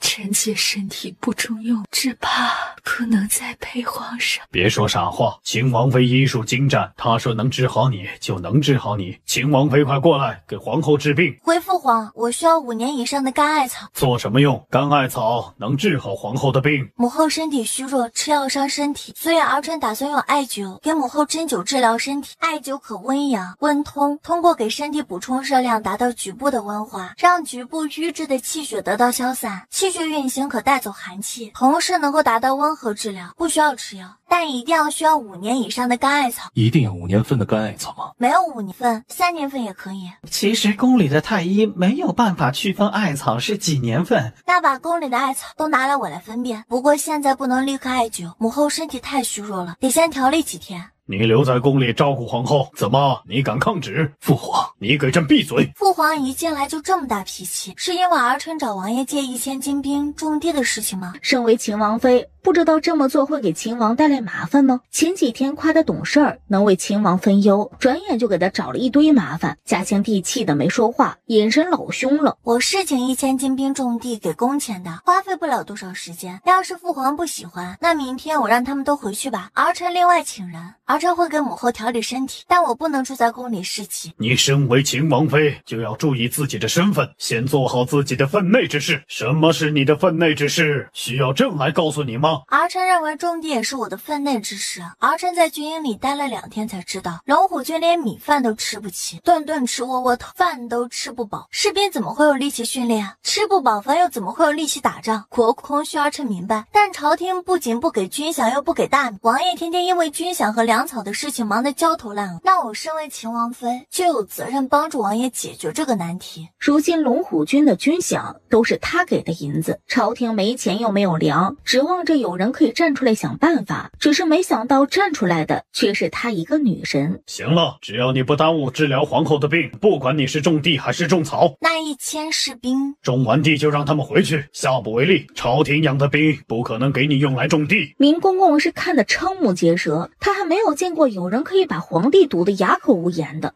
秦王妃真乃神人。儿臣恭送父皇。以后可不能这样跟父皇说话。谁让他欺负人的？我这么做都是为了给你出口气。我去厨房给母后炖汤，你也留下来帮我。你先陪着母后聊天，等我做好饭菜一起吃。本王。女人一溜烟跑了，就是故意不给她机会拒绝。楚金哥，你大胆，看到本公主居然敢不行礼。姐姐估计没有看到，公主别生气。我看他就没有把本公主放在眼里。琼瑶公主，你母亲是不是没有教过你什么叫做敬重兄嫂？我才不会认你这种卑贱的女人做嫂嫂。何况你也不是我王兄的王妃，那就不是我的嫂嫂。那你的意思是，秦王不是你亲哥哥，就不是你哥哥了？傻子，秦王也就你们当他是秦王。如果不是我王兄把替父皇御驾亲征的机会让给他，你以为他有机会成为秦王吗？不过是我王兄可怜他一辈子都是冷宫落魄皇子，这才将天赐良机施舍给他。封贵妃是后宫宠妃，昭王和琼瑶公主都很得皇上宠爱。还有这种事儿，楚金哥并不知道。秦玄义以前混得这样惨吗？本公主看你根本就不喜欢秦玄义，不过就是为了利用想得到他的庇护才巴结讨好他的吧？哼，虚伪！你说够了吗？你还没有给本公主行礼，看你是脑子进水了。来人，把他给本公主抓起来！我是秦王妃，你们谁敢动我？公主，她现在可是秦王妃，瘦死的骆驼比马大。秦王在皇家地位再低，也是皇子呀。何况如今他手握兵权，最深得皇上重用。就算是秦王妃，也不能这样辱骂公主啊！姐姐啊，你快给公主道歉。瑶瑶，你原谅姐姐一次吧，她不是故意辱骂你的。看在若雪姐姐的面子上，本公主呢可以饶了她，不过她得跪下给本公主磕头赔礼道歉。姐姐，你快给公主赔礼道歉吧。上次20板是不是太轻了，没让你长记性？商议好就跑这来作妖，真的是皮痒。姐姐，你别这样。如果你因为玄义哥哥喜欢我就要讨厌我的话，我可以让玄义对你好一点，多喜欢你一点。好啊，那你去说啊。那我跟玄义哥哥说了，你是不是就不讨厌我，还会给瑶瑶磕头赔礼道歉？你去找秦玄玉过来，当面跟他说。楚若雪心里暗笑，傻子才会这样做。可玄义哥哥今天不在宫里，你先给琼瑶公主道歉，等我见到玄义哥哥，我再跟他说。你让我道歉就道歉，你算是哪根葱啊？姐姐，停，不是你姐姐，不要乱喊，不知道还以为你是秦王侧妃呢。怎么，你堂堂太后亲封的郡主，难不成想进入王府做秦王的妾？楚若雪脸色一阵青一阵红，心里气得怒火攻心，却咬牙忍着。公主，我尽力了。既然姐姐不愿意道歉，那你原谅她一次吧。若雪姐姐就是太善良，楚金哥这样欺负你，你还能以德报怨？公主都看不下去了，你等着，给你出气！拿本公主的软玉鞭过来，还愣着干什么？公主摁住她。瑶瑶，你别这样，要是被皇上知道了，肯定会责罚你的。区区一个贱婢，凭什么得到父皇的宠爱？既然你等死，那就别哭着求饶，大言不惭。本公主看你是没有想明白自己如今是什么身份。死了吧，把他给本宫拉下！娘娘，救命啊！秦王妃她疯了！这都是楚金哥奏的。王妃，救我！楚金哥，你给本宫住手！贵妃娘娘，你来的正好。琼瑶公主事儿对本王妃不敬，本王妃已经替你管教她了，都是一家人，贵妃娘娘不用感谢。楚金哥，你好大的胆子，居然敢打本宫的女儿！要是眼神能杀人，此刻楚金哥怕是早已经死了无数回了。贵妃娘娘是要纵容女儿对长嫂不敬？你来人，传太医！本宫想是有什么误会。瑶瑶平时最是乖巧，连皇上都说她是最孝顺懂事的孩子，不可能对秦王妃不敬。若雪郡主，你们都在场，能不能跟本宫解释一下是怎么回事？见过贵妃娘娘，我想都是误会，您千万别怪姐姐。别怕，你们都是目击证人，只要把自己看到的、听到的都说出来。臣女苏柔拜见贵妃娘娘，臣女可以作证，是楚金哥先辱骂公主殿下，公主这才出手要教训他。谁知道楚金哥不知用了什么妖术，把公主他们打成这样。你就是雪儿在苏家时的长姐，苏御史的女儿是吧？我的贵妃娘娘，家父正是苏御史。苏御史为人清廉，刚正不阿，相信苏大小姐不会随意污蔑秦王妃。臣女没有污蔑秦王妃，大家都听到了，是她先辱骂公主。是吧，雪儿？娘娘，您就饶了姐姐吧，她真的是无心之失啊。秦王妃，你可还有什么话可说？楚若雪、苏荣跟琼瑶公主是好闺蜜，她们是一伙人，自然帮着公主说话。如果硬是要查个清楚，就应该避嫌，请大理寺的人过来进行审问。这里是后宫，后宫的事轮不到大理寺插手。再说了，有一点小事就请大理寺，大理寺是为民除害的，没有时间管这些小事，更不可能围着你一个人打转。你辱骂公主在前，要我打公主在后，该当何罪？我堂堂秦王妃轮不到你来定罪，要给三公主做主，那就请皇上和皇后来。皇上让本宫打理后宫，本宫执掌封印，那就有权审问你。来人，都吵什么？臣妾见过皇上，皇上可要为瑶瑶做主。父皇，楚金哥他打我。你是瑶瑶？是儿臣。父皇，楚金哥打我，你可要为儿臣做主。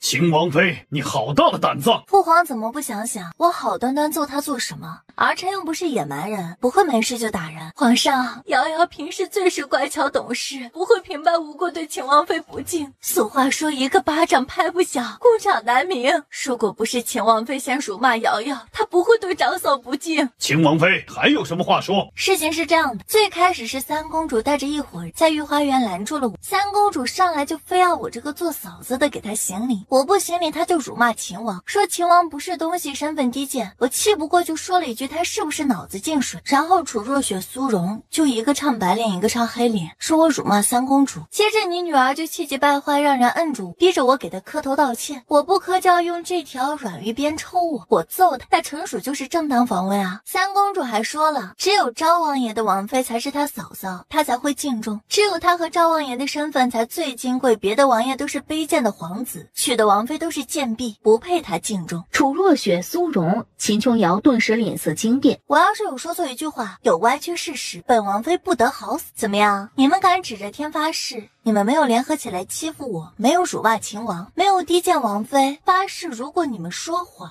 那么就这辈子嫁不出去，天打雷劈，不得好死。你们敢这样发誓吗？古人最相信誓言，要他们发誓就是要他们的命一样。父皇，儿臣没有这么说，不知悔改。苏荣污蔑秦王妃，拖下去重打20大板。苏大家教女无方，罚俸禄5年。苏荣脸色变得惨白，他甚至吓得满眼惊恐，连求饶都喊不出来。楚若雪想起前不久被打了20大板，顿时心里惶恐，大气儿都不敢喘，恨不得自己此刻原地消失。皇上息怒，都是臣妾的错，是臣妾没有教好三公主。既然皇上要罚，那就罚臣妾吧。瑶瑶已经受了伤，不能再罚。很好，贵妃既然知道自己错了，那就去领罚。没有说具体怎么罚，过后肯定是和稀泥。听说御花园荷花池丢了几条名贵的锦鲤鱼，儿臣刚才给母后做了一道红烧鲤鱼，贵妃娘娘就派人来说是儿臣偷了锦鲤鱼，这无凭无据就污蔑儿臣是小偷。儿臣求父皇做主，本宫只是例行调查询问，绝对没有污蔑秦王妃是小偷的意思。贵妃娘娘管理后宫多年，那应该是知道御膳房有的是新鲜食材。再说了，就算本王妃抓了一条御花园的锦鲤鱼做菜给母后吃，那又如何呢？你派人来问，意思就是母后不配吃一条锦鲤鱼？本宫没有这样的意思，秦王妃不要歪曲事实。好，那你教导三公主不敬重秦王，那是何意？皇后是正宫，秦王是嫡长子，而你不过就是一个贵妃，说到底就是妾。你生的三公主、昭王爷都是庶子庶女，三公主凭什么敢辱骂秦王，低贱本王妃？头一次有人敢这么直言不讳说她是妾的。你住口！本宫是皇上亲封的贵妃，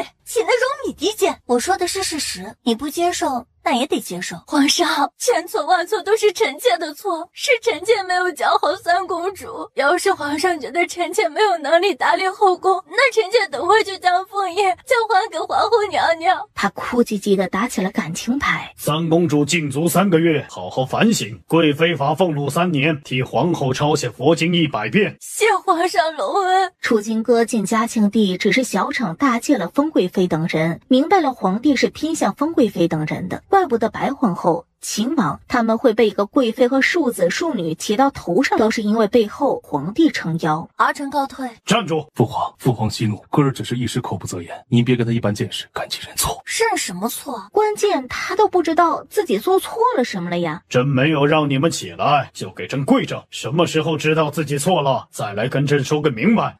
莫名其妙，别再闯祸了，本王不可能每次都赶回来替你擦屁股。你怎么知道就是我的错了？分明是你父皇偏心。本王知道你没有错，父皇不是都罚封贵妃等人了吗？本王在皇家里地位的确地位，本王就是秦家的耻辱，本王的身份是父皇的禁忌，谁也不能提的事儿。以后你记住了，别在父皇面前说我是嫡长子什么的，我只是秦王，没有别的身份。你不是早就知道了吗？他只是冷宫弃子、不祥之子，这是皇族里每个人都知道的事儿。当年他当众求娶，就被他狠狠羞辱了一番，笑话他不自量力，癞蛤蟆想吃天鹅肉。莫非他自己做过的事儿、说过的话都忘得一干二净了？他记忆不全，这些不成文的事儿压根儿不知道，原主记忆就没有关于秦王的事儿，他们就是陌生人呐。我一时气愤忘了，不管怎么样，不喜欢别人骑到我头上。你说话能不能注意言辞啊？别忘了你是本王的王妃啊！不爱听你捂住耳朵。身为你的王妃会被人欺负，那我还不想当了呢。你确定只是因为你是本王的王妃，秦琼瑶他们才欺负你？鬼知道。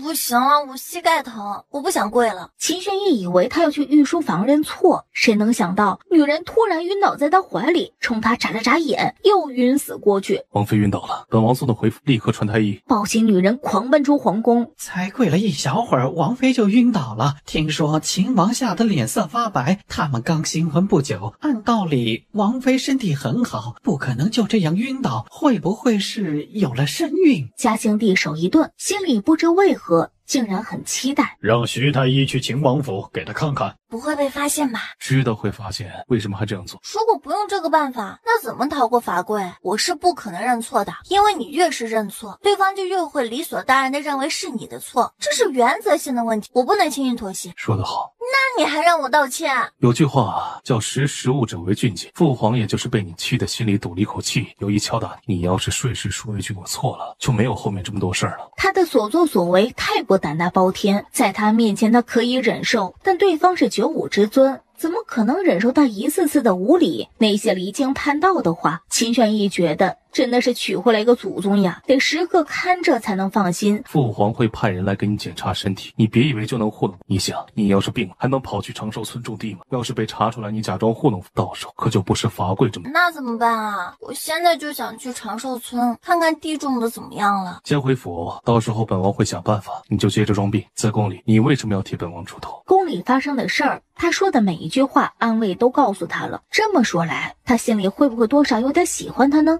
我是看你怪可怜的，被人辱骂了都没有人替你出头。作为合作伙伴，就是一条船上的人，本小姐仗义帮你出口恶气，不用太感动。再说了，封贵妃母女啊，嚣张跋扈，三公主得罪了我岂能善罢甘休？等着吧，会报仇的。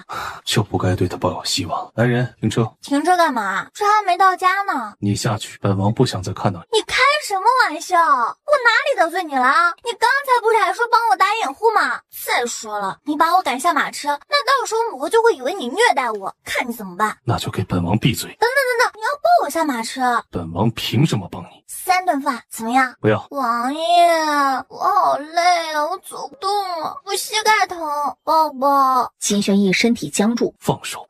不放，你不能见死不救，我们好歹是合作伙伴，一条船上的人。要本王帮忙是要付出代价的，你愿意拿来交换？这样足够清楚了吧？一吻结束后，楚金哥就真的走不动了，小脸通红，趴在他怀里微微喘气。秦玄逸，你混蛋！是你先抱本王的。为了不走路被吻了一下，划算吗？用不用这么认真？王爷，不知道王妃如何？皇上命微臣等人来给王妃请平安脉。哥儿只是有些身体不舒服，没有什么大碍，劳烦几位太医走一趟。若父皇问起来，就说哥儿最近太累了，需要休养。几位太医面面相觑，抓住了重点，不舒服，太累了，需要休养。秦王妃本身会医术，要是有什么病，肯定自己都能医治呀，除非是有了身孕，不方便说。放我下来。你要在家躺2天，不许出门。那我想去长寿村怎么办？本王很忙，没空在王府，天天陪你应付太医。王爷，皇上赏赐王妃2颗千年人参。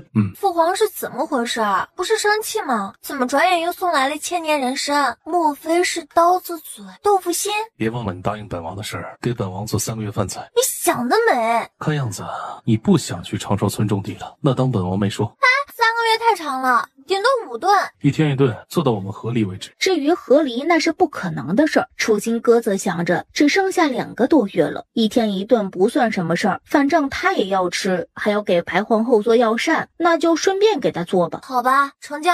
换衣服。王妃，你是不是被虫子咬了？紫苏发现他脖子上有很多红点点，才拿起镜子看，什么虫子咬的？分明就是某个不要脸的男人秦玄逸。紫苏这才明白过来，脸红耳赤，不敢再问了。本小姐没想到你是这种趁人之危的小人。虎皮和虎骨，本王给你弄回来了。你给我解释清楚啊！昨天晚上你都对我做了什么？本王是正常男人，昨天晚上是你自己投怀送抱，本王推都推不开。他那样抱着自己，谁受得了呀？已经算他定力不错了。不可能，我们分开被子睡的。如果不是你跑到我被窝里来，我是不可能会主动抱你的。昨天在马车里，你不就主动投怀送抱了？那是迫不得已。你要是总这样，那我们就合作终止。我进宫找皇上解释清楚，我们和离。本小姐搬出秦王府。本王早就说过，进了秦王府就是本王的人。你想跑，打断腿。那你试试，如果你打断我的腿，本小姐就不给你母后治病了。要是你觉得吃亏了，那本王就让你亲回来，如何？你想得美，臭不要脸的！怎么就不要脸？你和本王早有夫妻之实，又不是第一次。这男人果然是贪图我美色，想走身不走心，真是无耻至极。那是意外，我不想再说了啊。总之，本小姐跟你是不可能做真正夫妻的，白纸黑字的契约写清楚了，3个月后就和离，不同意也得同意。本王不会和离，契约书本王不认同，就是一张废纸。你都签字了，岂能说不认就不认？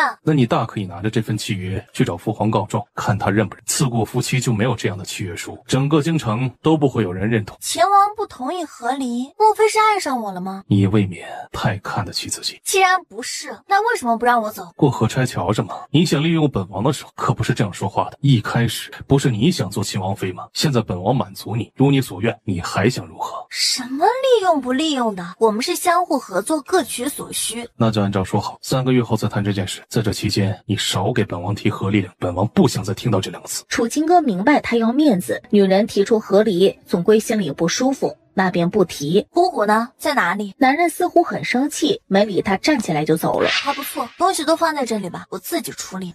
啊，都这个点了，秦玄义没有回来吧？没有，王爷好像还在生您的气呢。秦玄义吃了小米粥没有？小米粥本王喝了，本王不爱喝小米粥，下次不要做。说好了，我一天只给你做一顿饭，我做什么你吃什么。我爱吃小米粥，母后也爱吃。你要是不喜欢，那就不要吃我做的所有饭菜啦。龙骨水车和桶车做好，你要不要看？要，在哪里啊？你速度也太快了吧！可以啊，你快带我去看成品。本王不爱喝小米粥。你胃不好，多吃点小米粥，养胃对身体好。你别挑食。那你别放糖啊，太甜了，本王不爱喝。我不是觉得你在军营过得太苦了吗？放点糖让你尝尝甜的味道。好啦，我隔2天给你煮一锅小米粥，不让你天天喝。那你也要先穿戴好。好啦，快带我去看看成品。东西送去长寿村了，已经在用。本王今天休沐，可以陪你去看。另外，谷种子到了，过2天应该就可以播种。谷种子不着急，先送来王府，我要挑选一下品种。马车突然停了下来。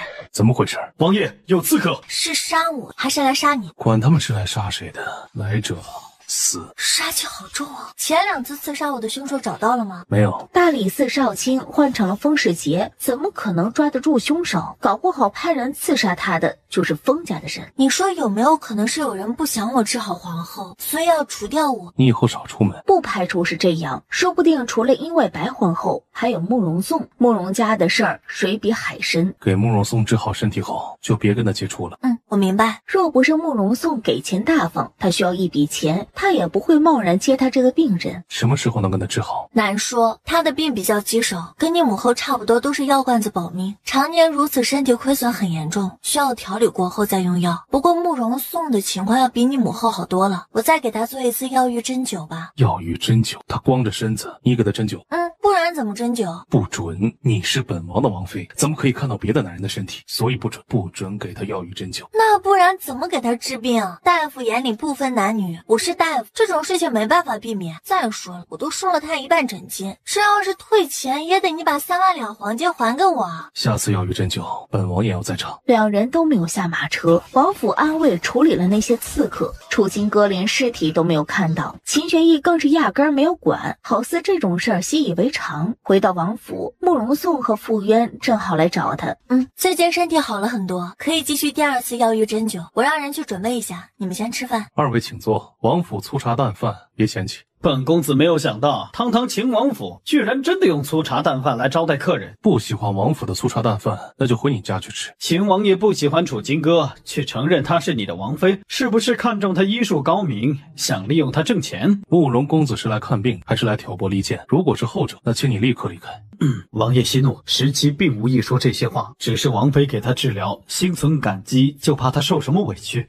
你们是他什么人？朋友。就算是朋友，也是外人。本王的家事轮不到2个外人来管。好大的醋酸味呀！秦王今天心情不佳，2人明白后就不敢招惹他。王妃请慕容公子去明月轩，将玉桶搬到前院客房。从今往后，除了本王，任何男人不许踏进明月轩1步。违令者给本王炖了胃口。愣着做什么？赶紧准备啊！能不能让他们出去啊？他们在这里，我不敢脱衣服呀。请问你们在这里做什么？本王不是说了吗？你给他药浴针灸，本王要在场。这女人不知道收敛，她要看着点才放心。时期在陌生环境会害怕，需要我作陪。我们在会影响王妃失真吗？我是无所谓，你们只要不说话，保持安静就可以留下来。问题是你们盯着他，慕容公子会害羞的。他们在场，你要我怎么脱衣服啊？意思是楚金哥在面前，你就可以随便脱衣服了。本公子的意思是说，你们先出去，我脱了衣服跑进水里，你们再进来。你们这样盯着本公子，要不要脸？那你也先出来，看了小心会长针眼。慕容颂脸色阴沉的，仿佛能滴出水。身体要紧，你赶紧准备好，准备好了就让人喊我们。这次机会难得，他可以近距离的看着楚金哥如何失真，希望他能乖点儿，千万别惹急了秦玄义，不然他肯定会让人把他们扫地出门。你再这样折腾，你今天晚上我就不用睡了。药浴针灸需要多久？最少2个时辰。还有，你让人把谷种子先送到明月轩。谷种子让人处理好就行了，送到你明月轩做什么？难不成你还要挑种子？这个没有必要，朝廷准备的种都是最好，不需要你再挑选。我要给种子进行改良。本王怎么觉得你会的东西远远超超乎想象。我也是在书上看到的，我想试试啊。如果成功了，不仅可以造福百姓，还可以让你又有一个立功的机会嘛。功劳都归他，这样就不会有人关注他，他就可以默默的做咸鱼，减少麻烦。又是从国公府书房里看到的书。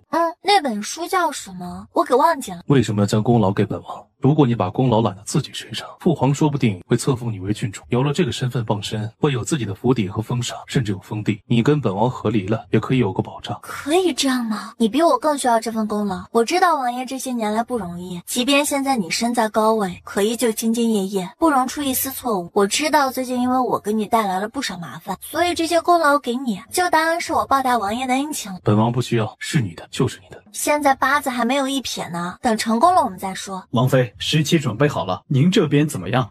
好了，那就开始吧。傅园本来想观摩学习针灸术，被他在一旁死死瞪着，时不时散发出骇人的寒气，拳头握得咯吱响，压根儿没办法静下心来看。楚金哥手速很快，不一会儿，慕容颂脑袋上就扎满了银针。他拿出手帕擦了擦汗珠。我去歇息一会儿，你们先看着他。傅园无语了，结果看了个寂寞。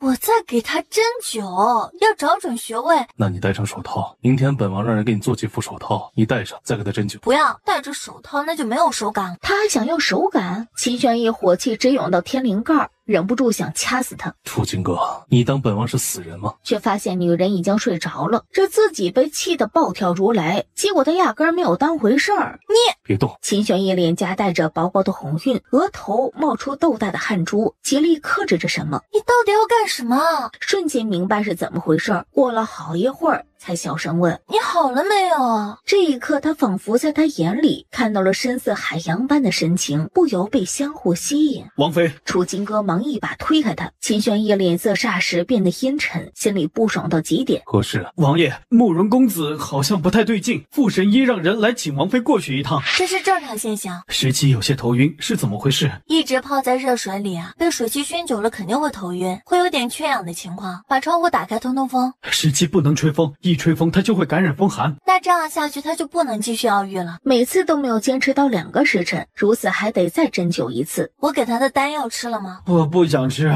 有药味儿。听说王妃在给皇后娘娘做药膳调理身体，不知道可否给17也顺道做一份？不能。本王的王妃又不是金玉楼的厨子，慕容公子有钱，财大气粗，想吃什么药膳，想吃就自己做，再不然你们药王谷多的是药膳食谱，你可以做给他吃。王爷所言极是。药王谷是有很多药膳食谱，他也会做药膳，只是他做的慕容颂都吃不下，各种嫌弃。可楚金哥做的他却能吃进去。所以你最近不仅没吃药，还没有吃东西啊？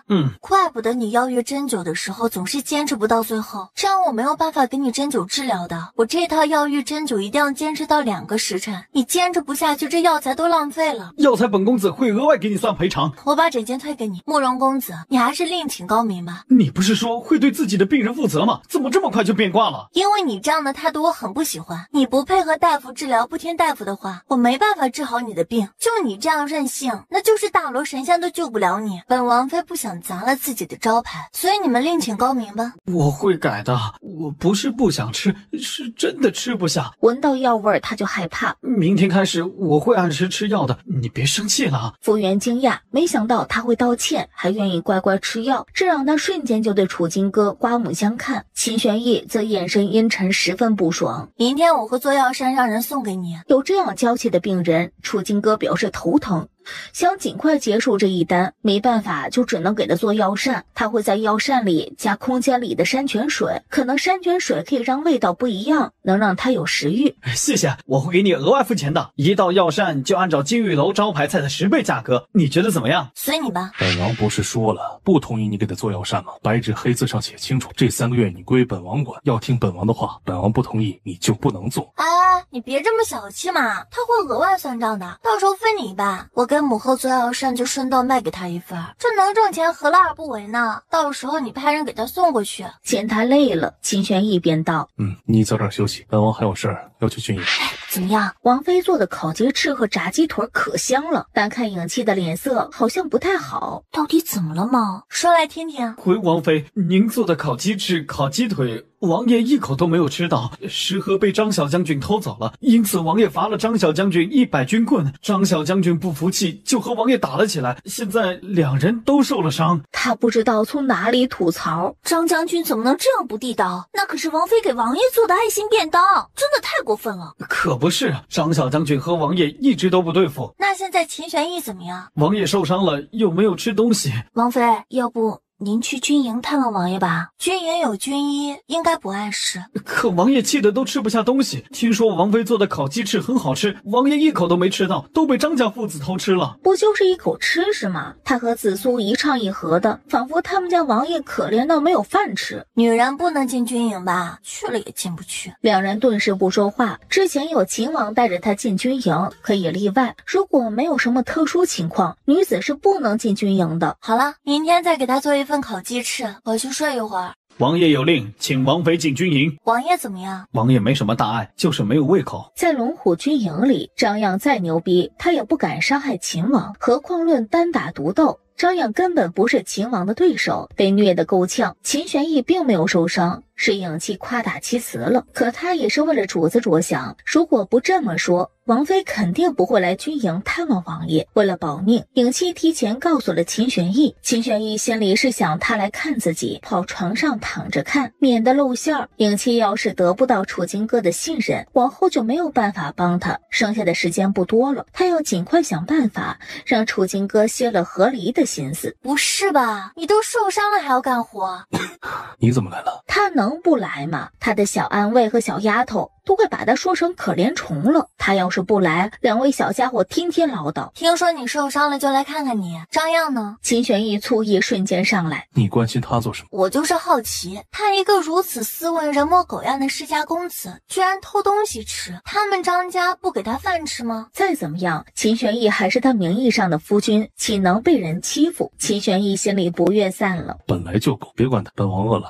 昨天气得一天没有吃东西，烤鸡翅、炸鸡腿、小鸡炖蘑菇，昨天的鸡肉大餐我都重新给你做了一份，趁着吃吧。话说回来，你营帐没有暗卫看着吗？怎么能让他随意过来拿着食盒？龙虎山只有龙虎军，别的军本王的营帐一般都是有人看守，不过昨天张漾带人来了，看守的士兵领他进来就没有注意。他营帐里没什么机密文件，最近在抓奸细，他也有意放松防守，引诱暗中的奸细上钩，这才让张漾那厮钻了空子。酥脆的炸鸡腿儿，一口咬下去真香。秦玄义幸福的眉眼舒展开，心里愈发强烈，不想放女人走。王爷，不好了，皇后娘娘吃了王妃的药膳，突然中毒吐血，现在皇上派人来抓王妃。王爷，娘娘中毒了，现在证据确凿，指向王妃，我们侍奉皇上旨意，捉拿王妃回去审问。楚金哥嗅到了阴谋的味道，我会跟你回去，不过我想知道皇后娘娘现在如何。楚金哥不可能给母后下毒，一定是有人陷害的，本王跟你们一起回去。秦王爷，皇上有旨不许您回去，让您待在军营。为什么？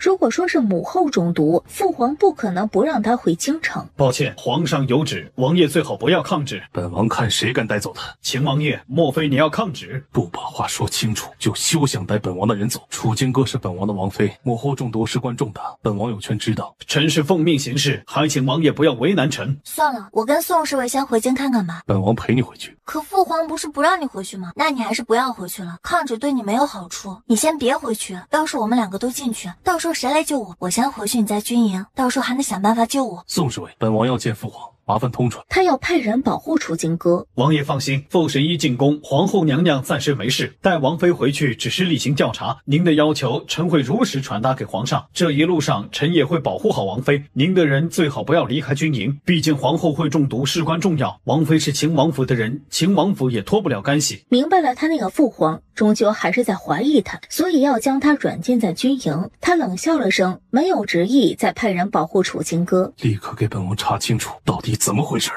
我从京城过来，收到了一条秘密消息，本来想告诉你，谁知道秦王爷居然这般小气，吃你一顿饭就把本公子差点打残。本王没空跟你废话，你知道什么就赶紧说。心想，要不是为了楚金哥，肯定扭头就走。我不清楚是不是因为这件事儿，只知道国师回来了，他进宫不知道跟皇上说了什么，今天就出事儿。我想不是巧合。皇后中毒或许只是一个借口。他什么时候回来的？给他算卦，说他是天煞孤星命的神，就是苍穹国国师长空。就昨天啊，他是秘密回京。